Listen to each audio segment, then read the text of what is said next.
누가복음 15장 1절에서 7절까지의 말씀 우리가 한 목소리로 같이 읽도록 하겠습니다. 같이 읽습니다.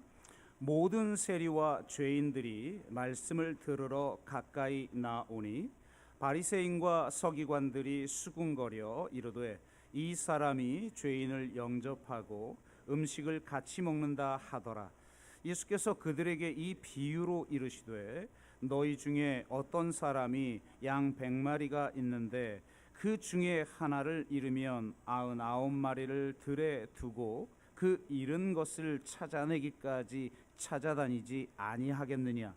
또 찾아낸즉 즐거워 어깨에 메고 집에 와서 그 벗과 이웃을 불러 모으고 말하되 나와 함께 즐기자. 나의 잃은 양을 찾아내었노라 하리라. 내가 너희에게 이르노니 이와 같이 죄인 한 사람이 회개하면 하늘에서는 회개할 것 없는 의인 99으로 말미암아 기뻐하는 것보다 더하리라. 아멘. 네, 오늘 모시는 분은 강신웅 목사님이신데요. 지금 부산에 계십니다. 제가 이 8월에 외부 강사 모실 때는 대부분 제 지인이나 혹은 또 서로 안면 보며 서로 인사하거나 뭐 이랬던 분들을 주로 모셨습니다. 그런데 이번에는 사실 페이스북 친구이지만 직접 뵌 적은 한 번도 없는 분을 모셨습니다. 모셨다가 망하면 어떡하려고 그렇게 모셨을까? 그러더라도 꼭 듣고 싶은 말씀이 있어요.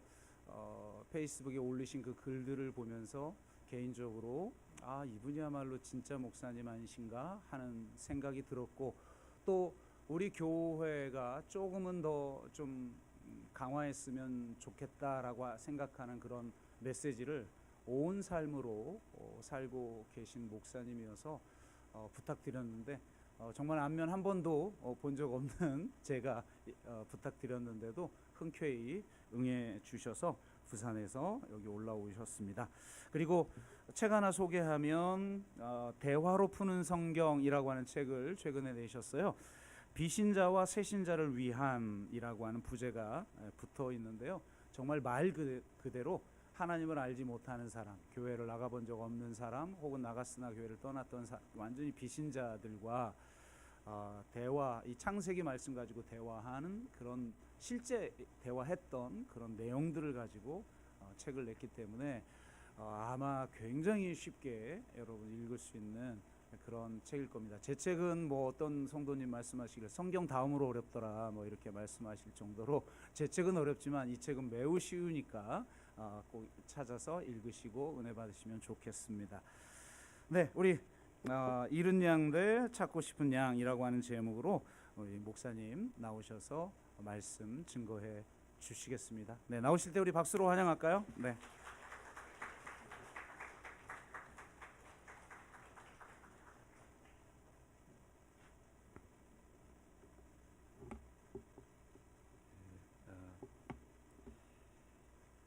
은혜로운 더불어숲 동산교회 주일 예배에 와서 예배 함께 참석하고 설교하게 된 것을 기쁨과 영광으로 생각합니다. 저는 소개받은 대로 나주늘타리라는 이름으로 부산에서 비신자 전도 사역을 하고 있는 강신욱이라고 합니다. 저는 불신자, 우리에게 익숙한 이 불신자라는 표현 대신에 비신자라고 합니다.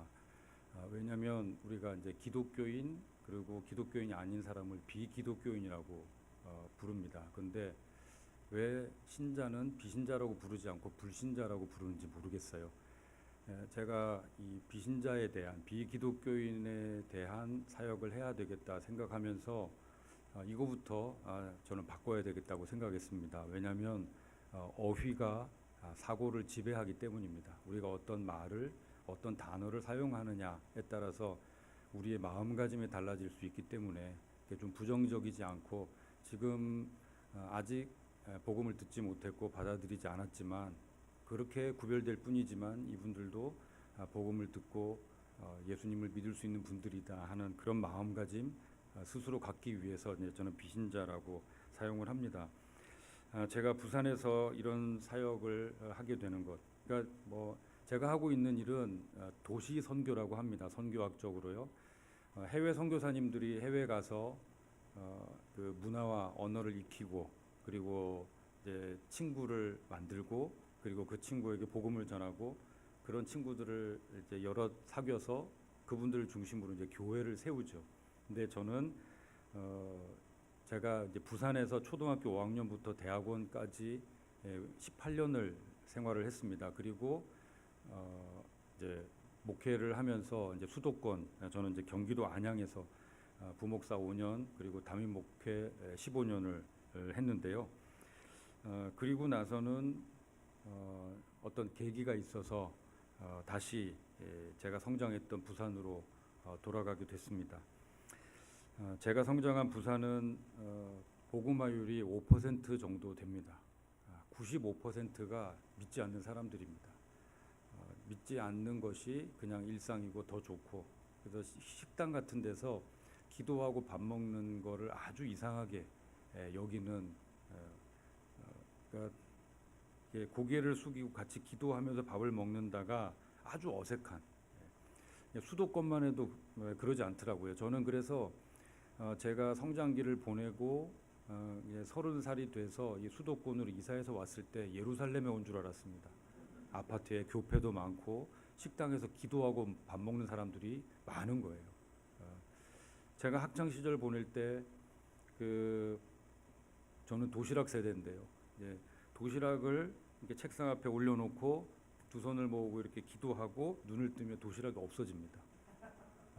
애들이 놀리느라고 제 도시락을 이렇게 치워요. 어디다 숨겨요.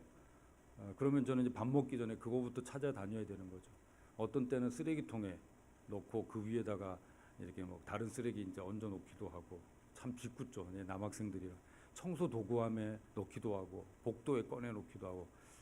그래서 저도 이제 자구책으로 기도할 때 이제 두 손을 모으는 게 아니고 이제 도시락통을 붙잡고 꽉 붙잡고 막 그렇게 기도하면서 보냈습니다. 그리고 20년 동안 이제 수도권에서 목회를 하는데 참 재미있고 신나고 좋았습니다. 오늘 일부 예배 참석할 때 참석한 성도님 중에 한 분이 제가 목회했던 남서울 평촌교회 바로 길 건너편에 있던 교회를 출석한 분이었어요. 그래서 제 얘기가 뻥이 아니라는 걸 증명해 주셨습니다. 예배당을 제가 이제 35세 그 교회 담임이 됐고 40세 때 그 예배당을 지었습니다. 아주 거액을 들여서 아주 예쁜 예배당을 지었고 머릿돌에 제 이름이 박혀 있고, 저는 그냥 목회만 열심히 하면 되는 이제 그런 여건이었고, 출석 성도가 한 600명 정도 되는 그런 교회였습니다. 이제 청장년 600명이었는데요. 그런데 제 고등학교 동창의 갑작스런 사망, 그리고 그 빈소에서 만난 제 고등학교 동창이 한 명도 예수님을 믿지 않는다는 그 사실에 제가 충격을 받고 1년 동안 기도한 후에 하나님의 응답을 받고 그냥 교회에 사임하고 부산으로 내려가게 됐습니다.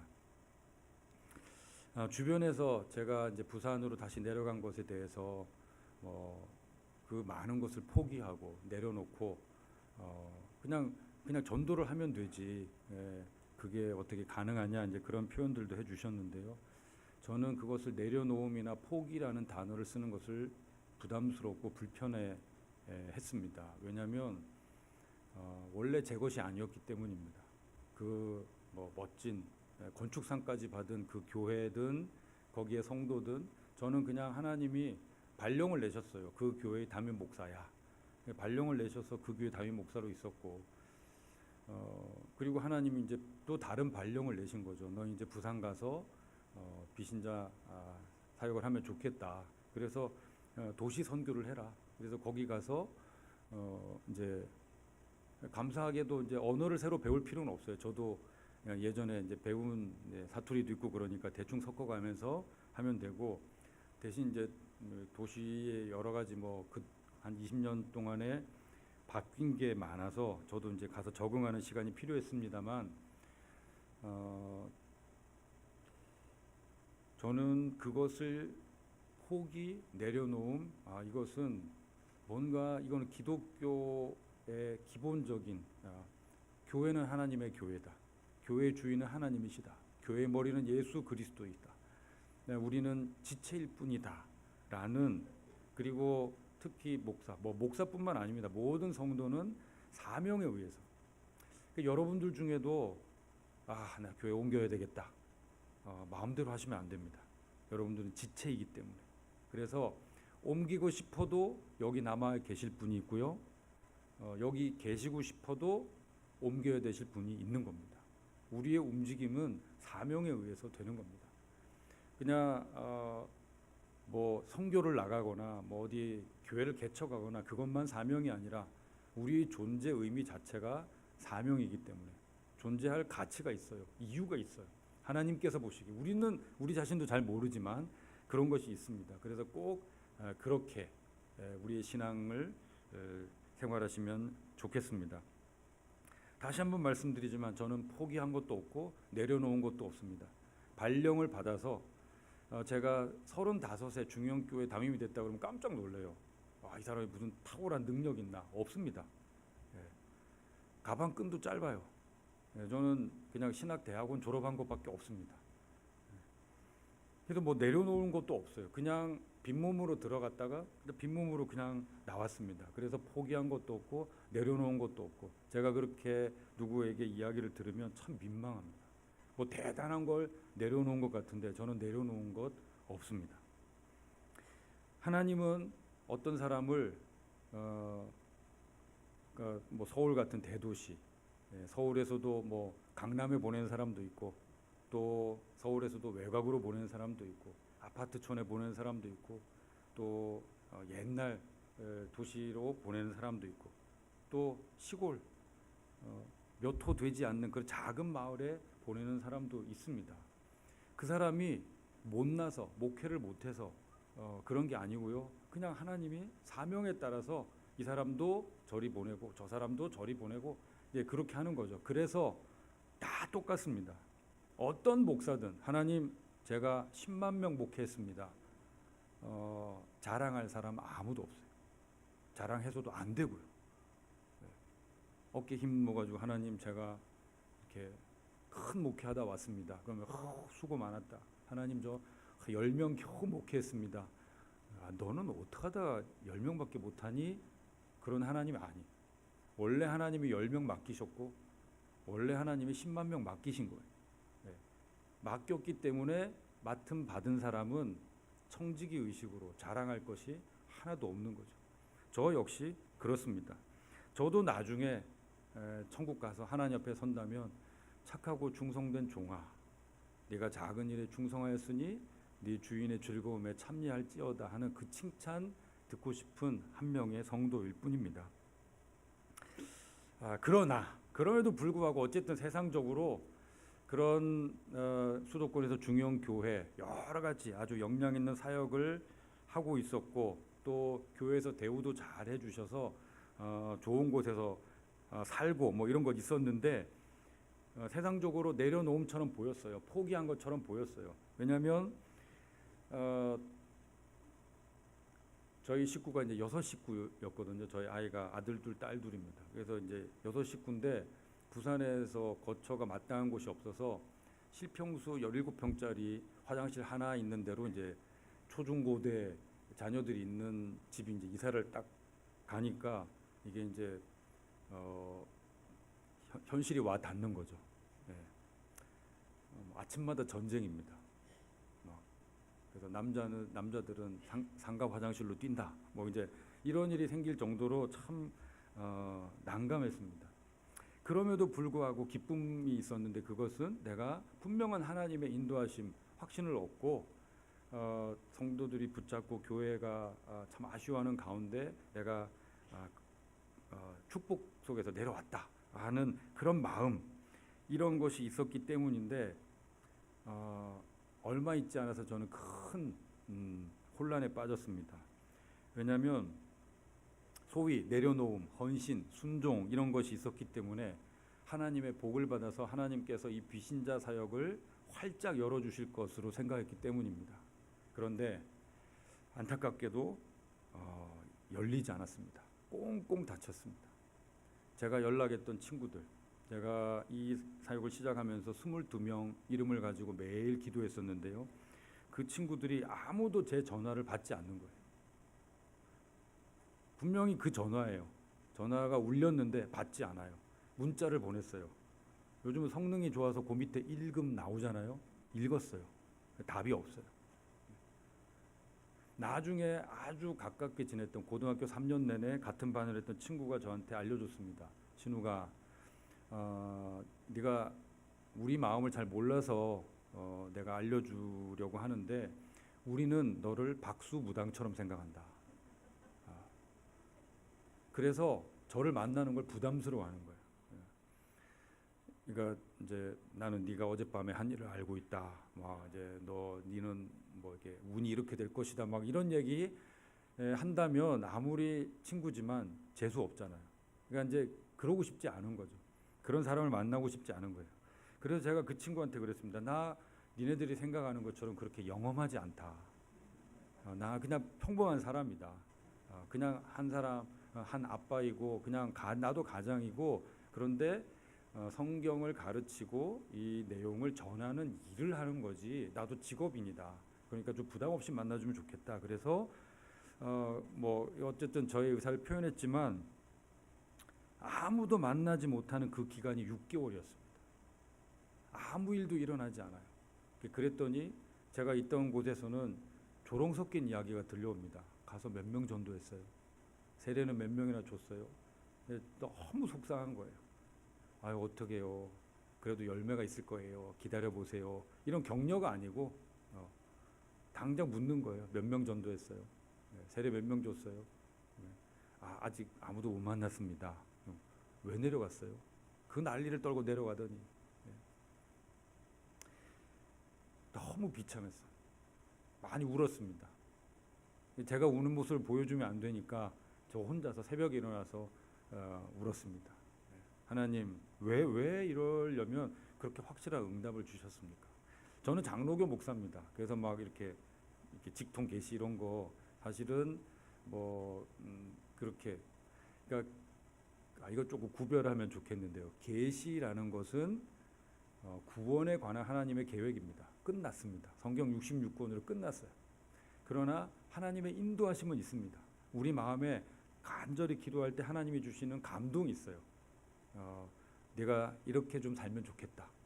네가 저렇게 좀 살면 좋겠다. 그건 안 하면 좋겠다. 이런 감동을 주실 때가 있거든요. 하지만 대부분 그것도 우리가 이미 알고 있는 말씀을 근거로 해서 주십니다. 그래서 설교 말씀 듣고 성경을 읽고 공부하는 것이 중요한데 저는 기드온처럼 제가 인생의 큰 전환이기 때문에 기드온처럼 일어나지 않을 것 같은 일 2가지를 하나님 앞에 요구했습니다. 성경은 이렇게 써먹어야지 적용해야죠. 기드온이 엄청난 일을 할 때 목숨 걸 일을 할 때 하나님 정말 나 부르셨어요. 그래서 일어나지 않을 2가지 일을 요구했죠. 저도 2가지를 요구했습니다. 하나는 제 내면에 하나는 제 외면에 요구했는데 일주일 사이로 이게 다 응답이 온 거예요. 일주일 동안 뜸들이고 묵혀서 다시 확신 받고 제가 이제 움직였습니다. 그런데 아무 일도 일어나지 않으니까 너무 속상했죠. 그 교회로 다시 갈까? 아니면 그냥 기존 교회를 개척을 할까? 아니면 이제 청빙이 오기도 했으니까요. 다시 기존 교회, 수도권 교회 어디 청빙 받아서 갈까? 왜 하나님 나를 이러려면 왜 그런 응답을 주셨고 왜 나는 그렇게 시끌벅적하게 여기 와야 했습니까? 그런 일이 있었는데요. 그 기간을 보내면서 하나님께서 제게 요구하신 것이 있었습니다. 문득 제 속에 이런 질문이 생기는 거예요. 내가 그동안 20년간 울타리 내 교회 안에 목회를 했다. 근데 이제 지금 울타리 바깥을 향해서 전도를 한다고 나왔는데 이 전도를 잘 못하면 어떡하지? 20년 동안 전도를 했는데 단 한 명 전도할 수 있다면 내 친구 한 명을 전도한다면 내가 이 인생을 살 것인가? 저는 처음에 못 산다고 했습니다. 그럴 수 없다. 왜? 아니 나같이 목회 경력이 있고 담임 사역했고 역량 있는 목회자인데 여기까지 내려와서 부산 표현으로 꼴랑 꼴랑 한 명 전도한다고? 아 이건 내 인생이 너무 아깝다. 이런 생각이 들어서 이건 아닙니다라고 생각했습니다. 그 기도가 오래됐습니다. 그리고 하나님 앞에 항복했습니다. 하나님 20년 동안 많은 사람들의 조롱을 받으면서 내가 겨우 한 명 전도한다고 해도 제가 그거 하겠습니다. 그러고는 많이 울었어요. 내 인생이 억울해서. 난 아직 20년 살지도 않았는데 20년을 한 명 전도하기 위해서 보낸 것도 아닌데 그 억울함이 한순간에 몰려와서 그 내 20년 인생이 아까워서 막 울었습니다. 소리를 내서 울었어요. 그러면서 깨달은 게 있습니다. 한 영혼은 내 인생 20년보다 귀하다. 아, 하나님이 내 인생 20년을 들여서라도 한 영혼 구원하고 싶어 하시는구나. 그러면 내가 순종해야지. 그래, 20년 뭐 다른 사람의 조롱을 받고 그러더라도 하나님은 아시니까 그래, 내가 그 누군지는 모르겠는데 그 한 사람을 위해서 내 20년을 헌신하겠다. 그런 생각을 했습니다. 그러면서 제 마음속에 새겨졌죠. 한 영혼은 온천하보다도 귀하다. 이 말씀이 어떤 것인지 감이 좀 왔습니다. 예전에 수백 명 목회할 때는 사실 새 가족 오면 아유 이 사람 이름 또 외워야 되네. 애 이름도 외워야 되네. 심하면 강아지 이름도 외워야 되네. 막 이제 저는 이름 외워서 부르고 지나가는데 얼굴 봤는데 이름이 안 떠오르면 으이구 나는 목사도 아니야. 이제 이런 스타일 사람이었기 때문에 전 그래서 대형 교회화 되는 것을 싫어했습니다. 왜냐하면 나는 못 외우니까요. 못 외워요. 전 우리 집 이 번호도 몰라가지고 가끔 이게 초인종을 누릅니다. 누구세요? 그럼 아빠인데 문 좀 열어줘. 이게 이런 사람인데 새로운 성도 제가 또 약간 또 안면 인식 장애도 있어요. 그래가지고 잘 매치도 못 시켜서 늘 제 목회하는 동안에는 요람을 가지고 그거 외우고 성도하고 그 이름 이렇게 해서 제가 막 쓰면서 외우는 그런 수고를 했습니다. 저는 목사는 성도의 이름을 일주일에 한 번은 부르는 게 목사라고 생각했습니다. 왜냐하면 성경에 나와 있으니까 양은 목자의 음성을 알고 목자는 양의 이름을 안다. 양의 이름을 부르는 게 저는 목자라고 생각해서 그런 의식을 갖고 있었는데 그 일을 한 영혼을 위해서 20년간 한다 하겠습니다. 하는 순간 깨닫게 된 게 있어요. 하나님이 그렇게 날 사랑하셨구나 하는 것이었습니다. 하나님이 그렇게 날 사랑하셨구나. 그래서 내가 구원받을 수 있었구나. 이게 나는 이 정도 되는 사람인데 내가 저 사람 구원하기 위해서 내가 내 인생을 그렇게 드려야 된다고, 내가 내 수고를 그렇게 드려야 된다고가 아니라 그 수고가 있었기에 누군가의 순교가 있었고 누군가의 전도가 있었고 그래서 그 긴 시간과 공간을 초월해서 나에게까지 복음이 왔구나 하는 것을 알게 됐습니다. 하나님이 그 사랑으로 나를 사랑해 주신 것을 알게 돼서 내가 이렇게 한 사람에게 복음을 전해야 되겠구나 하는 마음가짐이 정리가 된 거죠. 이제는 한 사람도 너무 귀하다. 한 사람도 너무 귀하다. 그러고 있을 때 연락이 왔습니다. 목사님이 비신자 전도해 준다면서요. 창원에 있는 분인데 제가 그러니까 내가 아는 후배들이 지금 목사님이 사는 그 해운대 지역에 있으니까 전도 좀 해주실 수 있습니까? 그렇게 연락이 온 거예요. 그래서 그분들이 만나겠다고 하면은 저는 언제든지 그러겠다고. 그때 코로나 때였는데요. 그래서 그분이 창원에서 오시고 그래서 이제 만났습니다. 파리 바게트에서 마스크 다 쓰고. 그래서 6개월 정말 만 6개월 지나서 2021년 7월 2일 첫 만남을 하러 가는 거예요. 하러 가는데 이렇게 입고 가면은 상대방이 얼마나 부담스럽겠습니까? 그래서 그냥 세미 클래식 같이 여름이니까 또 너무 이게 자켓 아니고 그냥 이게 편한 복장으로 하지만 단정한 복장으로 해서 누가 봐도 목사다 이렇게 알 수 없게 해가지고 가는데 제가 막 뛰어가는 거예요. 너무 신이 나서 드디어 이날이 왔다 그러고 막 가다가 멈췄습니다. 채신머리 없이 이렇게 가다니 안 되겠다. 그리고 제가 그 마음으로 갔다가는 애걸할 것 같은 거예요. 좀 믿어주세요. 좀 믿어주세요. 이렇게 할 것 같은 거예요. 지금 너무 갈급하니까. 그래서 잠깐 서서 기도했습니다. 하나님, 제게 임한 이 복음 너무 귀하고요. 만 6개월 만에 처음 비신자를 만나는데 이분들 너무 귀합니다. 그런데 이 하나님의 이 귀한 복음을 값싼 복음으로 믿어달라고 매달리지 않게 해주십시오. 여차하면 그럼 마시든가요? 그러고는 나올 수 있는 용기를 주십시오. 그렇게 기도하고 근엄하게 걷기 시작했습니다. 그러고는 만나서 아주 친절하게 이제 그분들하고 대화를 하기 시작했습니다. 여러분 비신자들은 만약에 기독교인들 만나면 목사를 만나면 무슨 얘기 할까요? 목사님, 이 세상의 진리는 무엇입니까? 이런 얘기 하지 않습니다. 교회 욕을 합니다. 그 교회는 왜 그래요? 그 목사는 왜 그래요? 뉴스에서 나오는 그 막 성추행 목사, 공금 띠먹은 목사 뭐 이런 얘기 잔뜩 나오잖아요. 또 그런 얘기 자꾸 나오니까 저는 지금 복음을 전하고 싶은데 그쪽에서는 뭐 혹시 기독교 성경 교회에 대해서 궁금한 거 있으면 뭐든지 말씀해 보세요. 그렇게 했더니 냅다 욕을 하기 시작하더라고요. 불편한 거죠. 끌려 나왔으니까. 제가 그 얘기를 다 들었습니다. 몇 분 정도 할 것 같아요, 그 욕을? 최소 30분 합니다. 여러 명 만났는데요. 어떤 분은 1시간 반 한 분도 있어요. 그냥 쉬지 않고 합니다. 계속. 그 정도 하면은 이제 교양 있는 분 같으면 이제 목사님도 그럼 얘기 좀 해보세요. 이래가지고 이제 저한테 언권을 좀 주세요.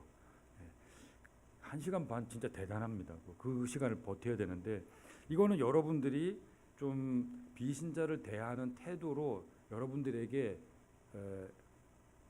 몸에 배면 좋겠는데요. 그냥 외우시면 좋겠어요. 막 비난을 합니다. 그 목사 왜 그래요? 그 교회 왜 그래요? 그랬을 때 일단 인정을 하세요. 인정을 하십시오. 우리는 보통 어떻게 그분들이 어떤 반응을 예상하고 그 비난을 하냐면 저게 목사니까 받아치겠지, 반박하겠지, 변명하겠지 생각하고 얘기합니다. 그런데 제가 그 속을 꿰뚫고 그리고 그 말이 또 다 사실이에요. 뉴스 보고 하는 얘기니까. 그래서 제가 그랬습니다. 그런 부분이 있습니다. 맞습니다. 지금 말씀하신 거 다 사실입니다.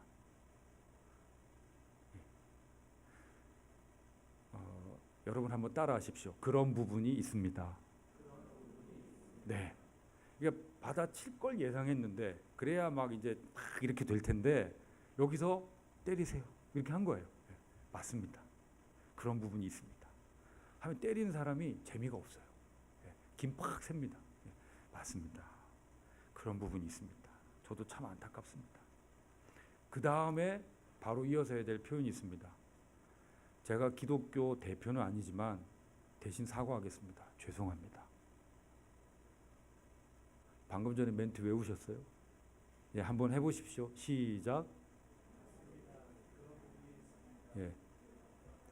제가 기독교의 대표는 아니지만 대신 사과드립니다. 죄송합니다. 사과하는 거예요. 사과. 왜냐하면 우리는 기독교인이잖아요. 제가 목사잖아요.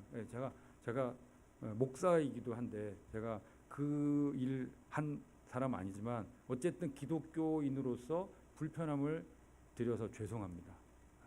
죄송합니다. 그랬더니 그분이 손살을 치는 거야. 아니 목사님이 사과할 일은 아니죠. 목사님이 한 게 아닌데. 아니 근데 어쨌든 기독교가 좋은 모습을 보여야 되는데 기독교에 대한 좋은 기대가 있으니까 그런 생각을 하셨을 텐데 너무 실망스러운 모습 보여드려서 죄송합니다. 그리고 마지막에 하나를 또 덧붙이는 겁니다. 사실 그러나 더 좋은 교회들, 더 좋은 목사님들이 많습니다. 사실은 좋은 분들이 좋은 교회가 사실은 더 많습니다. 그리고 이제 기독교를 소개했습니다. 그러니까 그분들이 기독교에 대해서 가지고 있었던 어떤 기대, 그래서 그 기대가 저버려졌을 때 가졌던 큰 실망, 그거 누가 소화해 줄 거예요? 그거 교회가 해야 됩니다. 그래서 그 원망, 비난 다 들어야 돼요. 그건 우리 몫입니다. 아, 이런 분들은 이런 기대를 가지고 있구나. 아, 이런 시선을 가지고 계셨구나 하는 걸 우리가 받아야죠. 겸손히 받아야 됩니다. 다 인정하고 그렇게 뭐 한 30분, 1시간 이렇게 보통 이렇게 지나고 났을 때 그분들이 공통적으로 이야기하세요. 예. 그럼 이제 목사님 하고 싶은 얘기 해보세요. 예. 예. 그럼 그때부터 이제 제 얘기하는 겁니다. 이제 이야기를 시작했는데요. 그분들하고 그렇게 이야기를 시작을 해서 그때 코로나 당시에 이제 기독교에 대한 인식이 워낙 좋지 않았으니까 성경을 갖고 가거나 뭘 따로 갖고 갈 수가 없었어요. 볼펜만 하나 그리고 조그마한 종이 쪽지 A4지를 여러 번 접어가지고 한 요만하게 해서 갖고 갔습니다. 예. 그리고는 여기에다가 적을 거 있으면 여기에다가 이렇게 적어가지고 이렇게 보여주기도 하고 폰으로 찾아서 성경 구절 보여주기도 하고 그러면서 거기에서 한두 시간을 보냈어요. 그런데 놀라운 일이 일어난 건 그분들 중에 이야기를 하는데 눈물을 이렇게 흘리시는 거예요. 근데 목사가 설교를 준비하면서 요거 이 포인트다. 지금 이 얘기할 때 우리 성도들 중에 몇 명은 눈물 흘린다. 뭐 이제 약간 기대하는 거 있거든요. 솔직히 네, 있습니다. 그러니까 전도하는 입장에서도 이게 포인트가 있어요. 이게 요래 이렇게 해가지고 여기 빵 예수님이 십자가에서 막 하는 순간 뭔가 이렇게 와야 돼 하고 이게 스토리가 있습니다. 근데 지금 여기서 빌드업을 하고 있는데 갑자기 우시는 거예요. 그래서 제가 놀랬습니다. 눈물 흘리시면 안 되는데요. 예, 제가 그랬어요. 아니, 여기 지금 눈물 포인트가 아닙니다. 예, 그랬더니 그분이 저도 왜 우는지 모르겠어요. 그러면서 우시는 거예요. 하나님의 감동이죠. 여러분, 전도는요, 내가 하는 게 아닙니다. 구원은 전적인 하나님의 역사입니다. 저는 비신자와의 전도의 현장에서 절실하게 느낍니다. 내가 열심히 기도했기 때문에, 내가 많이 준비했기 때문에, 책을 읽었기 때문에, 비신자에 대해서 좀 많이 연구했기 때문에 택도 없습니다. 전혀 관계없어요. 아마 목사님 느끼실 거예요. 저도 목회하면서 설교 준비를 할 때 내일은 이거 홈런이다 이럴 때가 있습니다. 예. 내일은 다 죽었어 그냥 막 울음 받아 되는 거야. 막 찬송가 기가 막힌 거 고르고 이제 끝났어. 그날 막 버벅거리고 하지도 않는 어떻게 할 줄 몰라가지고 예배 마치고 막 어디 도망가고 싶은 그럴 때가 있어요. 설교 준비가 안 돼가지고 저는 이제 원고를 꼭 이제 쓰는 스타일이거든요. 뭐 어떤 유능하신 분들은 그냥 막 본문만 보면은 설교가 나온다는 분들도 있는데 저는 그 정말 영험하지 않아서 이렇게 한자 한자 다 써야 됩니다.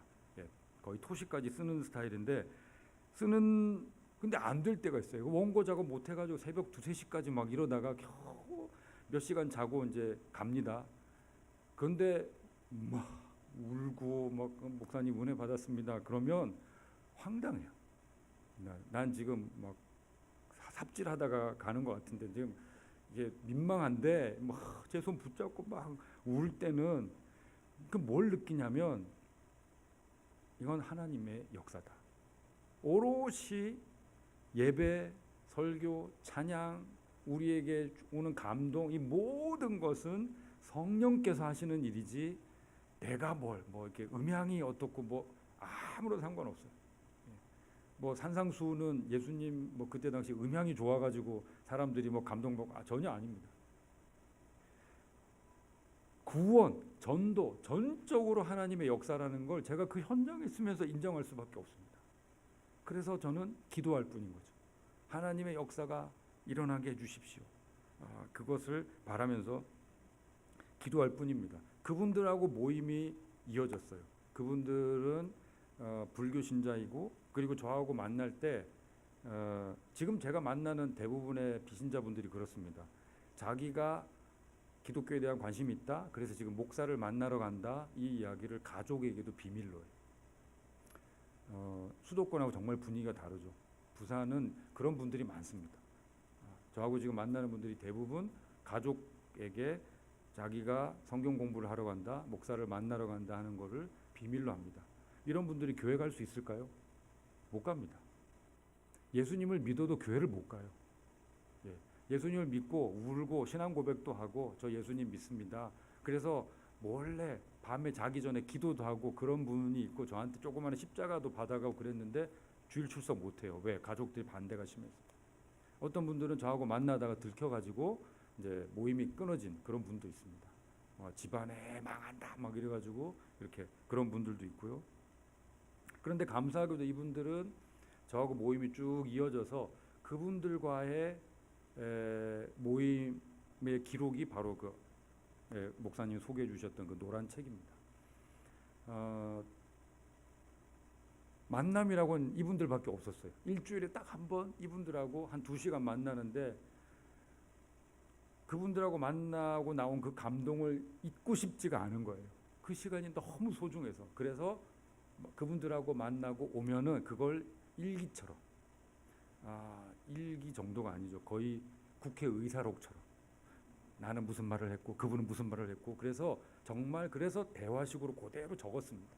중요한 내용들로 그대로 대화를 한 내용들 그대로 적어서 그냥 그거를 그 나주늘타리 홈페이지에 올리기도 하고, 가끔씩 그 페이스북에 SNS에 올리기도 하고 그랬는데, 그 내용을 보고 출판사 편집자분이 그 내용 얼마나 가지고 있느냐, 책으로 내면 좋겠다, 그렇게 돼서 이제 책으로 나오게 됐는데요. 그래서 혹시 여러분들 중에 전도하고 싶은데 뭐 이렇게 좀 전하기가 좀 그렇다 하는 분들은 그냥 은근히 한번 선물을 해 주셔도 좋습니다. 왜냐하면 그 목사들이 20-30년 신자들만 주로 만납니다. 그래서 어떤 분들은 비신자들하고 만나면 무슨 얘기를 해야 될지 모르겠다, 솔직히 겁난다, 이런 분들이 있어요. 목사님들인데. 네. 그 목사님들 중에 한 분이 이 책을 그냥 본인이 운동하는 테니스 클럽의 고문이라고 하는, 테니스를 잘해서 고문이 아니고 그냥 연세 드시면 고문 되잖아요, 테니스 클럽에. 그 80 가까이 되신 그 고문님한테 그냥 드린 거예요. 근데 그 고문님이 테니스는 안 치고 그날 내내 이걸 그냥 읽으신 거예요. 그냥 한 2시간여 만에 이 책을 다 읽으시고 이 책 참 재밌다, 그렇게 하셨다고 하는 겁니다.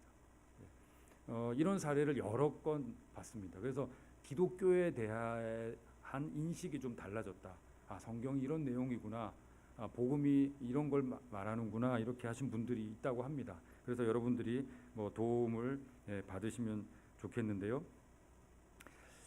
비신자분들을 만날 때 비신자분들은요, 여러분들은 만약에 목사님에게 성경에 대해서 질문을 한다 그러면 어떤 질문을 하고 싶으세요? 저는 그 제 전화번호를 모든 성도들한테 개인 전화번호를 다 공개했습니다. 그리고 청년들한테도 공개를 했어요. 그래서 니네들이 성경을 읽으면서 무슨 이제 의문이 들 때 전화는 하지 마라. 얘네들이 성경을 언제 읽냐면 새벽 한 2시, 3시 잠 안 올 때 읽어요. 잠이 안 올 때 성경을 읽어요. 얄궂게. 그래가지고 그때 전화하면 저는 새벽 3시니까 안 되죠. 그래서 문자를 보내라. 문자를 보내라. 그래서 여러 명한테 문자가 옵니다.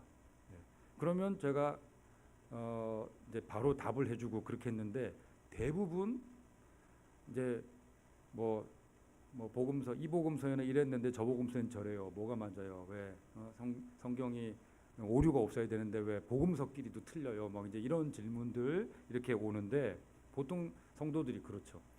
뭐 기드온 300용사는 퍼먹은 사람이냐, 무릎 꿇고 먹은 사람이냐, 뭐 등등. 비신자들은요 아주 핵심적인 질문을 합니다. 목사님, 정말 하나님이 계십니까? 여러분 이거 어떻게 설명할 거예요? 이분이 알고 싶어요. 기독교에 대해서 믿고 싶어요. 저 만나러 오는 분들 중에는 교회를 찾아가 본 분이 있어요. 11시, 보통 11시에 예배하니까 들어온 거예요. 아유, 잘 오셨습니다. 어서 오세요. 그래가지고 이제 앞자리 앉혀주고 성경도 펴주고 막 다 해줘요. 근데 이분이 알고 싶은 건 정말 하나님이 살아계시는가? 근데 그 설교에 이미 하나님이 살아계심을 전제로 한 내용만 이야기하기 때문에 설득이 안 되는 거예요. 몇 달 교회 다니다가 그만뒀어요. 왜냐하면 이 교회 분위기가 이렇게 해가지고 목사님 질문 있습니다. 이 분위기가 안 되는 거예요. 갔는데 질문할 기회를 안 줘. 목사만 이야기하다가 보내. 집에 가라 그래. 밥 먹고 집에 가라 그래. 그러니까 난 궁금증을 몇 달을 다녔는데도 여전히 궁금한 거예요. 근데 이제 목사가 만나준다고 하니까 마음껏 얘기하라고 그러니까 와서 얘기하는데 마음껏 하는 얘기가 뭐냐면요. 몇 개 안 돼요. 하나님 정말 살아계세요? 성경은 정말 하나님의 말씀이 맞습니까? 여러분 어떻게 생각하세요? 하나님의 말씀 맞습니까? 이제 갑자기 의문이 생기기 시작했죠. 이거 어떡하지? 뭐라고 대답해야 되지? 근데 성경 누가 썼어요? 하나님이 썼습니까? 그 중에 몇 권은 하나님이 쓰셨겠죠? 헷갈리기 시작하신 표정들이 지금. 사람이 썼습니다. 모두 사람이 썼어요. 모두 사람이 썼는데 어떻게 하나님 말씀이냐는 거예요. 얼마나 상식적인 질문입니까? 이런 걸 물어요. 왜냐하면 그걸 믿어야 되니까. 이제 내가 기독교 신앙을 가져야 돼, 그러니까 종교에 대한 마음이 생겼어요. 기독교를 알아보고 싶어요. 이게 하나님의 말씀이래. 누구의 공자님의 말씀, 이게 좋은 선인의 말씀이 아니라 하나님의 말씀이라는 건 내가 받아들여야 되겠는데 이 성경이 정말 하나님의 말씀이 맞는지 확인해야 될 거 아니에요. 그래야 믿죠. 그러니까 이분들은 정말 돌다리도 두드려 보는 심정으로 묻는 거예요. 정말 하나님 살아계세요? 성경 하나님 말씀 맞아요? 왜 기독교에만 구원이 있다 그래요? 종교는 다 똑같은 거 아닙니까? 다 착하게 잘 살자는 거 아닙니까? 천국과 지옥이 있습니까? 하나님이 정말 천지창조하셨습니까? 모든 걸 창조하셨다고요? 근데 진화론적 증거는 뭔가요? 과학하고 왜 배치되는 겁니까? 막 이런 질문을 해요. 그 다음 주에 오면은. 근데 이것도 이제 비신자분들하고 만남의 에피소드인데요. 교회 다니는 분들은 매주 만나는 것에 아주 익숙합니다. 근데 저 만나는 분들은 비밀로 하고 지금 저 만나는 거잖아요. 매주 일정하게 나간다. 들킬까요? 안 들킬까요? 들켜요. 그래서 매주 안 나와요. 격주로. 어떤 때는 석 주 만에, 어떤 때는 한 달 만에 이렇게 초기 만남을 시작했어요. 이분들도 제가 아직 신뢰가 안 되고 그러니까 일단 한번 띄엄띄엄 만나봅시다 해가지고 이렇게 만나서 그래서 지금 그 책 쓰게 된 이분들도 격주로 만났습니다. 1년 반 정도를 그렇게 만나서 저 책이 나오게 됐고 또 여러 가지 이제 사정이 생겨서 지금은 이제 만나지 못하지만 그냥 이제 소통 제가 찾아가서 그분들 이제 일을 하시고 그렇게 됐는데 그 소통은 계속 하고 있지만 이분들 속에 기독교에 대한 인식이 바뀐 거죠. 급하면 하나님을 찾습니다. 연락이 옵니다. 목사님 기도해 주세요. 이런 일이 있습니다. 이렇게 된 겁니다. 잠재적인 자발적으로 교회를 떠난 게 아니고 교회를 오고 싶지만 교회를 나올 수가 없어요. 그러니까 일요일에는 가족들이 함께 있기 때문에 그 가족들과 시간을 보내야 되니까 어쩔 수 없이 나오지 못하는 그런 분들이 주변에 많습니다. 우리는 전도의 목적을 뭐로 잡나요? 여기다 앉혀놓는 거예요. 11시에 여기 앉혀놓는 게 목적이에요. 여러분 저는 그 목적을 바꿨습니다. 전 나주늘탈이 인원을 늘리는 게 목적이 아니에요. 주중에 한 명이라도 더 만나서 예수님을 전하는 게 목적입니다. 왜냐하면 구원은 11시 요 자리에 구원이 있는 게 아닙니다. 구원은 예수님의 이름을 부르는 데 있습니다. 저분이 예수님 나를 구원해 주세요, 예수님 날 도와주세요 하게끔 만드는데 전도의 목적이 있는 거예요. 근데 우리는 그동안 어떻게 했냐면 자꾸 11시에 여기 와서 앉으래. 앉아봤어요. 몰라. 여전히 하나님이 있는지 확신이 없고 그냥 교회를 그렇게 떠났단 말이죠. 전 나주늘타리에 지금 코로나 때 가난한 성도였던 분들하고 예배를 드리고 있습니다. 저희 예배 주보에는 아주 독특한 순서가 있습니다. 설교 마치고 Q&A 시간이 있어요. 설교에 대해서 질문하세요. 그러니까 손 들고 질문합니다. 심지어는 설교를 듣다가 보니까 뭐가 떠오른 오늘 설교하고 관계없는 어떤 얘기가 있어요. 그것도 질문합니다. 그러니까 설교 Q&A 시간이 있어요. 무엇이든 물어보세요. 기독교에 관련돼서 무엇이든 물어보세요는 시간이 있습니다. 그러니까 그분들이 와요. 와서 손 들고 질문을. 그렇다고 더불어숲 동산교회에서 설교 마치고 손 들지는 마시고요. 네. 제가 지금 이제 그렇게 카페 같은 데서 모임을 하다가 뭐 울고 뭐 이러니까 카페 주인이 너무 이상하게 보는 거예요. 네. 웬 남자가 여자하고 이야기를 하는데 부부는 아닌 것 같은데 여자가 막 울고 휴지로 닦고 막 찾아오고 그러니까 이게 민망한 상황이 몇 번 벌어진 겁니다. 그래서 안 되겠다. 공간을 얻어야 되겠다. 처음에는 상가에 이런 공간을 좀 꾸미고 싶었습니다. 좀 예쁜, 여기 예배당 말고 저 옆에 지금 그 카페 공간처럼 그런 공간을 꾸미고 싶었는데 코로나 시기에 임대를 안 해주는 거예요. 기독교 관련 교회라고도 하지 않고 기독교 관련 시설입니다. 그렇게 했는데 안 해준대요. 그래서 어쩔 수 없이 작은 아파트, 작은 아파트를 얻었습니다. 오래된 작은 아파트를 얻었는데 그냥 거기에 일반 가정집처럼 소파 그냥 갖다 놓고 그리고 방 하나에는 우리 작은 식탁하고 식탁 의자 같은 거 놓고 거기 옆에 모니터 걸고 그냥 책장 놓고 그냥 그렇게 했어요. 그랬더니 나중에 알게 된 사실은 비신자분들은요 여기에 들어오는 거를 엄청 어려워하세요. 여러분들이 어떻게 하다 보면은 뭐 이렇게 절에 놀러 갈 때 있잖아요.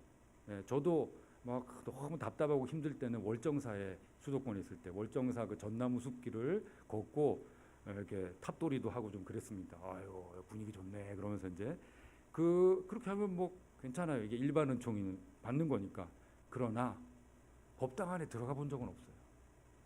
바깥에서 뭐 하나 이렇게 본 적은 있어도 그 안에 들어간 적도 없고 당연히 그 안에 앉은 적이 없죠. 그곳은 그 신을 믿는 사람들의 어떤 종교 행위가 일어나는 곳이라고 믿기 때문에 똑같습니다. 비신자가 여기 들어오는 건 너무 부담스러워요. 왜냐하면 여기에 하나님이 가득히 충만할 거라고 우리보다 더 좋은 믿음을 갖고 있어요. 우리는 막 들어오잖아요. 막. 하나님 도대체 어디 계십니까? 내 기도 들어주세요 하는데 그분들은 여기 하나님이 충만히 임재하신다고 믿기 때문에 안 들어오려고 그래요. 그래서 나중에 그분들이 이야기하는 거예요. 만약에 목사님이 상가에 얻어가지고 이렇게 꾸몄으면 우리는 목사님을 안 만났을 거예요. 근데 목사님이 아파트 이렇게 해가지고 오니까 너무 편하고 좋다. 그래서 그분들이 처음에는 소파에 이렇게 교양 있게 앉다가 나중에는 아줌마들이 어떻게 앉는지 아시죠? 아줌마들은 소파에 잘 앉아요? 집에서? 소파는 등 기대는 곳입니다. 바닥에 앉아가지고 등을 기대고 나중에는 저를 외면한 채 자기들끼리만 얘기를 해요. 자기들끼리 이야기 한 30분 막 제가 차려놓은 과자하고 커피 마시고 막 먹다가 우리 너무했다. 목사님하고 공부 좀 하자. 그러고는 이제 옆에 가서 공부하고 이제 그렇게 했는데 여러분 그 시간을 아깝지 않게 여기고 그냥 견뎠습니다. 가만히. 그래서 어떤 학원이 인기가 있는지 요즘 어느 성형외과에 가서 아줌마들이 뭐 하는지 요즘 주식이 뭐가 좋은지 그분들한테 다 들었어요. 다 뭐. 어떤 때는 1시간 반 자기들끼리 잡담한 적도 있어요. 그래서 이 사람들이 나를 뭘로 보고 이러나 막 이런 생각이 든 데도 그냥 가만히 있는 거예요. 그러고 나서는 우리가 너무했다. 목사님 우리 너무했죠. 그러면서 30분 공부하고 간 적도 있어요. 멀리서 왔는데. 예. 그러니까 그곳을 마치 사랑방처럼 와가지고 자기들이 커피 머신에 커피 빼먹고 이제 테이블 밑에 제가 차려놓은 간식 있는 거 알아요. 테이블 밑에서 꺼내가지고 간식 다 빼먹고 이야기 실컷 하고 저하고 그런 얘기하고 제가 그러니까 60대 자매분하고 또 성경 공부를 했습니다. 그런 분들하고 하는데 이분들은 그냥 와서 이제 계속 간식 먹기 미안하니까 오면서 시장을 들러가지고 옥수수도 사오시고 뭐 어떤 때는 뭐지 뭐라 그래요? 버물인 것 같은 뭐 이런 것도 해오시고 저는 쑥 안 먹는데 말이죠. 예. 그러고는 두 분이서 나눠 먹어요. 예. 내가 먹는지 안 먹는지도 안 보고 자기들끼리 막 드시더라고요. 네. 그러니까 그런 시간을 그냥 보내는 거예요. 여러분 전도의 아주 중요한 포인트가 뭐냐면요. 공감입니다. 그리고 내가 당신의 이웃이요라는 겁니다. 나도 당신과 함께 소통하고 어울리고 싶소 하는 거예요. 그분들은 가족들이 극심한 반대가 있었어요. 그래서 정말 비밀리에 오는 것이었는데 딱 1시간 있다 가시거든요. 남편이 비는 시간 맞춰서 이렇게 딱 다시 딱 1시간 오시는데 30분 동안 잡담해요.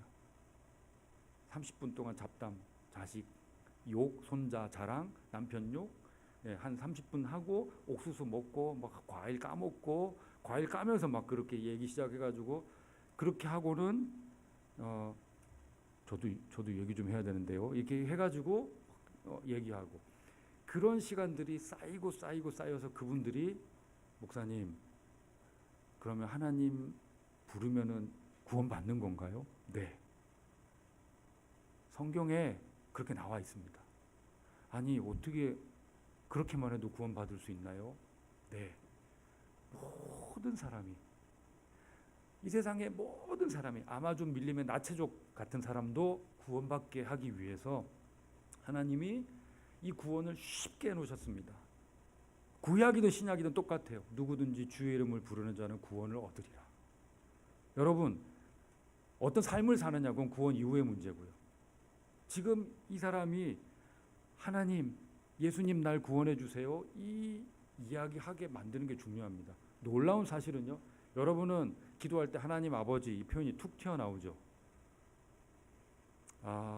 제가 마음이 많이 열려서 이제 저를 한번 따라해 보십시오. 자, 하나님 아버지. 근데 얘기가 안 나와요. 이제 결심 기도해야 되는데. 저는 감동이 해가지고 막 이제 울음이 터질 것 같아가지고 참아서 보통 우리가 그렇게 말을 못할 때 있잖아요. 그래서 말을 못하는 줄 알고 기다렸어요. 막 저 혼자 감동받고 때가 왔다 막 그러는데 너무 얘기를 안 해서 이렇게 쳐다보니까 그냥 맹성맹성만 얼굴로 가만히 있어요. 그래서 제가 눈 뜨고 아니 왜 안 하세요? 제가 따라 하시라고 했잖아요. 하나님 아버지. 그랬더니 목사님 말이 안 나와요. 하나님 아버지 이 이야기가 안 나와요. 그런 거예요. 여러분 우리가 쉽게 내뱉는 이 하나님 아버지라는 이 말이 그냥 아무렇게나 할 수 있는 말이라고 생각하시면 큰 오산입니다. 하나님 아버지라고 부르는 이 말을 저를 따라하세요 라고 했는데도 못하는 분이 있어요. 믿고 싶어서 성경 공부를 저하고 했고 이제 뭐라고 얘기할 수 있을 것 같습니다 라고 했던 그분인데 못했어요. 여러분 우리가 하나님 아버지라고 할 수 있는 게 하나님을 부르는 게 얼마나 감사한 일인지 모릅니다. 여러분 이 감사를 알고 사시기 바랍니다.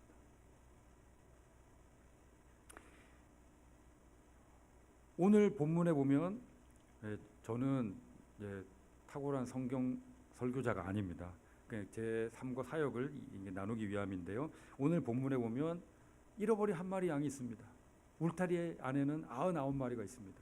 내가 목자 같으면 여러분이 목자 같으면 얘네들을 어떻게 관리하는 게 효율적일까요? 경제적일까요? 그 말 안 듣는 한 마리 제끼고 99마리를 훨씬 더 양육 잘하고 해가지고 얘가 빨리 새끼 낳는 게 훨씬 낫습니다. 이건 세상적 방법이에요. 하나님은 어떤 방법을 택하셨는가? 얘네들은 어쨌든 안전한 울타리 안에 있으니까 두고 그 한 마리를 찾아서 나갑니다. 어디 있는지도 모르는데 고생할 건데 근데 찾아서 나갑니다. 이게 성경입니다. 이게 하나님이 우리를 구원하시는 원리입니다. 그러니까 우리는 생각하죠. 그러면 지금 울타리 안에 있는 우리는 뭐예요? 하나님 우리 내버려 두시고 예수님 우리 두시고 개만 찾아서 그 말 안 듣는 개만 찾아서 늘 길 잃는 바로 그놈 찾아서 개 들어와 봐야 우리 물만 흐리고 이럴 텐데 그 개 찾아서 나가시는 겁니까? 라는 의문이 우리에게 들죠. 여러분 성경의 비유는요 다 대입시키는 게 아니고 뚜렷한 메시지 하나만 가지고 있습니다. 그게 비유를 해석하는 하나의 원리인데요. 여기에서 말씀하시고자 하는 하나의 원리는 무엇인가? 예수님은 잃어버린 양 한 마리를 찾아 떠나시는 목자이시다라는 것이고 그 한 마리가 바로 저와 여러분이에요. 99마리는 우리가 생각할 게 아닙니다. 예수님이 지금 말씀하시는 건 내가 그렇게 찾으러 온 그 한 마리, 이런 한 마리가 누구냐? 바로 너야. 지금 예수님은 그 말씀을 하고 싶은 거예요. 지금 예수님은 누구하고 식사를 하고 있습니까? 세리 죄인들입니다. 근데 바리새인들이 옆에 와서 비난합니다. 왜 당신은 이 죄인들하고 세리들하고만 어울리고 그들, 예수님이 뭐라고 했냐? 예수님이 그들을 영접했다고 그랬어요. 예수님이 호스트가 된 밥상이 있는데 거기에 그 사람들을 청해서 그 사람들을 위한 밥상을 차려준 겁니다. 여러분 이건 유대인 사회에서는 있을 수 없는 얘기예요. 세리와 밥을 먹다니, 죄인과 밥을 먹다니. 여러분 그러나 예수님의 행적을 보십시오. 예수님은 계속해서 이 땅에서 누구를 만나셨나요? 세리, 죄인, 환자들. 있다 보니 만난 게 아니고요. 예수님이 찾아다니셨습니다. 창녀를 만나셨습니다. 찾아가셨어요. 이도영 목사님이 장녀를 찾아가셨다. 뭐 이제 교회 안에 이제 톡방 난리 날 겁니다. 이제 우리 목사님 다 됐네. 뭐 이렇게 될 건데 여러분 예수님이 바로 그 꼴을 당하신 거예요. 예수님이 만난 그 사람들이 어떤 사람들인지 아십니까? 유대인인데 성전에 들어갈 수 없는 사람들이에요. 사회에서 혐오하는 사람들입니다. 누구에게 복음이 필요할까요? 그들이 복음이 필요했습니다. 그래서 예수님은 자발적으로 성전에 찾아가서 하나님을 예배할 수 없는 사람, 하나님을 아버지라고 부를 수 없는 그 사람들을 가서 만나 주신 거예요. 제가 세례 그 전도해서 세례 교육하고 세례 준 사람이 딱 한 명 있습니다. 70된 분이신데 그분이 공부를 다 마치시고 이제 세례 문답 다 끝났어요. 예수님은 이런 분이십니다. 그러니까 이분이 예수님이 나를 찾아와 주셨다는 이 복음이 내게 왔다는 것에 너무 감사한 거예요. 그래서 제가 그분께 물었어요. 예수님이 만약 이 시대에 온다면 누구를 만나러 가실 것 같습니까? 이분이 이렇게 대답합니다. 가난한 사람요. 너무 어렵고 힘든 사람요. 거기다 덧붙여요. 교회 못 나갈 것 같은 사람요. 그럼 이분이 어떤 인식을 갖고 있어요? 너무 가난하고 힘들고 어려운 사람은 교회 못 간다가 이분 마음속에 있는 거예요. 여러분 이것이 비신자가 보는 현재 한국교회 모습입니다. 너무 가난하고 힘들고 못 살고 어려운 사람은 교회에 가는 게 부담스럽다. 왜? 교회도 그런 사람 부담스러워하니까. 만약에 더불어 동산교회 노숙자가 찾아온다. 어떻게 해요? 들어오십시오. 보통 교회에서 어떻게 하나요? 들어오십시오가 아니죠. 돈 주고 보내요. 자, 노숙자 선교회로 찾아가세요. 장애인이 와요. 장애인 선교회로 찾아가세요. 여기는요, 건강한 사람들. 자, 저기 그 휠체어 좌석 마련되어 있는 거 보고 제가 깊은 감명 받았습니다. 여러분, 교회는 획일적인 곳이 아닙니다. 사도행전 13장에 보면요. 언어, 민족, 습관, 배경 모든 것이 다른 사람들이 계속 같이 모이니까 로마 제국이 쟤네들 도대체 뭐야? 그래서 새로운 패러다임, 새로운 범주를 만들었어요. 쟤네들 그리스도인이야. 그래서 기독교인이란 말이 생긴 거예요. 우리는 그리스도인이지라고 스스로 붙인 게 아니라 간판에 신경 쓰지 않았어요. 그들은 그냥 그들의 삶을 보여줬을 뿐입니다. 그런데 그렇게 이질적인 사람들, 주인과 노예, 이 얼마나 사회적으로 갈등이 있는 사람들입니까? 유대인과 헬라인 서로 앙숙이에요. 그러나 로마서는 말합니다. 다른 서신서들도 말합니다. 유대인이나 헬라인이나 야만인, 배움이 없는 사람이나 공부 많이 한 철학 알고 있는 헬라인이나 이 복음에는 차별이 없느니라. 그 모두가 다 들어와서 함께할 수 있는 곳. 그리고 2000년 전에 초대교회는 정말 그래서 사람들이 그렇게 안심하고 모였던 곳이 바로 교회였습니다. 선교적 교회라는 건 그런 거죠. 만인을 향해 열려있는 교회. 왜? 예수 그리스도께서는 만인을 위해 죽으셨기 때문에. 여러분, 더불어숲 동산교회는 전도하십니까? 복음을 전하고 계십니까? 전하시는 내용이 무엇입니까? 예수님을 제가 이제 많은 교회 다니면서 제가 그 얘기를 해요. 왜 당신들은 예수님을 전하지 않고 당신네 교회를 홍보하느냐? 이건 영업이다. 전도가 아니에요. 영업이에요. 우리 교회는 말이지 이런 것도 있고 이런 것도 있고 이런 것도 있고. 교회들이 그러고 있어요. 예. 이렇게 막 여러 가지 프로그램들이 있고. 제발 전도라고 이름 붙였으면 전도하시라. 도를 전하시라고. 길 대신 예수 그리스도, 예수님을 전하세요. 교회 영업하지 마시고. 세상에서 보면요, 이거 종교 영업이에요.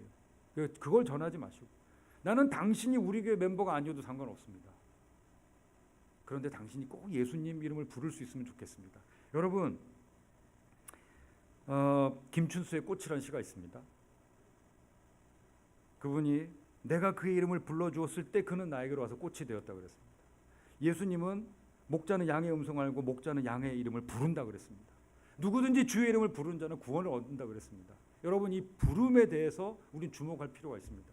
저는 22명으로 제 전도 대상자 놓고 기도했습니다. 근데 지금 오늘 아침에도 기도하고 왔어요. 282명입니다. 이제는 한번 이름 부르는데도 시간이 제법 걸려요. 282명의 이름을 부릅니다. 그냥 불러요. 그러다가 어떤 이름에 막혀서 울음이 터질 때도 있습니다. 그냥 불러요. 부르다 보면 그 사람의 얼굴이 떠오를 때도 있고요. 기도 제목이 나올 때도 있고요. 그렇습니다. 이 부름이 중요합니다. 내가 그 이름을 부르다가 보면 어느새 내 속에 큰 의미가 됩니다. 우리가 예수님의 이름을 부르고 불러서 기도하고 소리내서 기도하고 주여라고 외치고 기도하는 그 이유가 뭔가요? 그렇게 부를 때 하나님 우리를 그렇게 지으셨어요. 부를 때 의미가 됩니다. 우리 속에 가치가 됩니다. 근데 하나님이 이미 우리를 그런 존재로 불러주셨어요. 우리 이름을 불러요. 신우가, 도영아. 그래서 우리가 지금 이 자리에 있을 수 있는 겁니다. 더불어서 동산교회 성도들아. 이제 부탁이 있습니다. 하나님 우리를 향해 부탁하세요. 이제 내가 찾고 싶은 그 양들의 이름을 불러다오. 네 하루 시간 중에 1분, 2분 짤막한 이름 몇 개 부르면요, 뭐 10초도 안 걸려요. 내가 찾고 싶은 그 양들의 이름을 네가 가서 전도하는 거 부담스러우면 그 양들 이름이라도 불러다오. 여러분 꼭 불러주시기 바랍니다. 여러분들의 그 숙제를 드리고 싶어요. 이제 내가 전도하고픈 그 사람들 이름 하루에 한 번씩 이름 한 번 부르기. 이건 엄청난 일입니다. 아무것도 하지 않는 게 아니에요. 엄청난 일입니다. 하나님이 우리를 그리고 우리의 말에 그런 의미를 부여해 주셨기 때문에 우리가 그 이름을 부를 때 엄청난 일이 하나님의 구원의 역사가 시작되는 겁니다. 이 복음이라는 것은 누구에게는 소음이에요. 제가 학교 들어가기 전에 어머니하고 그 항구에 한번 간 적이 있습니다. 항에 갔는데 저는 그 바다와 배를 처음 보고 매료가 됐어요. 그래서 그냥 이러고는 그 자리에 멈춰버렸던 거죠. 그런데 거기에 대한 감동이 없는 우리 어머니는 저를 두고 따라오는 줄 알고 그냥 가버리셨어요. 그렇게 가버리셨다가 마리아처럼 사흘길까지는 아니지만 이제 하루길은 아니지만 와서 보고는 제가 없는 걸 이제 발견하신 거예요. 그래서 우리 어머니가 어머니 표현으로 반실성한 여자처럼 해가지고 제 이름을 그 시끄럽고 복잡한 항구에서 막 부르고 다니신 거예요. 신우가, 신우가 그러면서 막 부르고 다니신 건데 저는 배만 보고 있었죠. 이게 배만 보고 있었대요. 저희 어머니가 막 그렇게 실성한 사람처럼 그렇게 하고 다닐 때 한 남자가 와서 아줌마 애찼죠. 그 저희 어머니가 너무 놀랬대요. 그 사람이 유괴해가지고 돈 요구하는 줄 알고. 근데 그 아저씨가 뭐라 그랬냐면 그 아줌마 같이 딱 아줌마 같이 생긴 애 저기 있으니까 저기 가보세요. 그래가지고 그래가지고 왔더니 저는 계속 그것만 보고 있는 거예요. 그때 가까이 와서 이제 신호가 그랬는데 제가 이제 턱 돌아본 거죠. 여러분, 많은 그 주변에 많은 사람들에게 신우가라는 그 소리는요 소음이에요. 아, 저 아줌마 왜 저래? 소음입니다. 그런데 저한테는 저를 찾는 엄마의 음성이에요. 여러분, 우리가 나가서 전하는 그 이야기들이 택함받지 못한 자들에게는 소음입니다. 씨잘데기 없는 얘기입니다. 그러나 택함받은 자에게는 엄마, 하나님 아빠, 예수님 하고 부르게 만드는 말 그대로 생명의 복음이 됩니다. 그 한 가지 사실을 믿고 이 복음을 전하시기 바랍니다. 누구에게요? 내가 찾고 싶은 사람이 아니라 더불어숲 동산교회가 찾고 싶은 이런 사람들이, 이런 교인들이 오면은 우리 교회가 좀 이게 아니라 하나님이 잃어버리고 하나님이 지금 오셔서 이 화성시 봉담 이 근처에서 내가 저 사람에게 복음을 주어 희망을 갖게 하고 싶다. 삶의 소망을 주고 싶다. 다시 살아갈 용기를 주고 싶다. 내가 있다는 거 격려해 주고 싶다 하는 그 사람을 찾아드리는, 그래서 추수할 때 그 추수꾼의 심령을 시원하게 해드리는 얼음 냉수처럼 하나님의 마음을 시원하게 해드리는 더불어숲 동산교회 성도 여러분들이 되기를 우리 주님의 이름으로 축원합니다. 기도하겠습니다. 하나님, 우리가 전도하기 위해서는 먼저 우리에게 어떤 복음이, 어떤 사랑이 왔는지 확인해야 되겠습니다. 먼저 우리를 향한 그 하나님의 사랑으로 충만히 채워지게 하시고, 교회 사이즈를 키우는 소위 교회의 부흥을 바라는 전도가 아니라 하나님이 간절히 찾고 싶어서 그 아들까지 내어주셨던, 십자가를 지게 하셨던, 그곳에서 생명을 버리게 하셨던, 그렇게까지 찾고 싶어 했던 그 대상이 우리 눈으로 보기에 너무도 보잘것없는, 우리 교회는 안 왔으면 좋겠다, 어쩌면 이런 생각이 들게 만드는 사람일지라도 주여 그 사람을 향해 갈 수 있는 이른 양을 찾아가는 저희들 되게 하여 주옵소서. 이런 은혜가 하나님의 마음, 하나님의 시선을 따라가는 더불어숲 동산교회가 되는 은혜가 있게 하여 주옵소서. 예수님 존귀하신 이름으로 기도합니다. 아멘.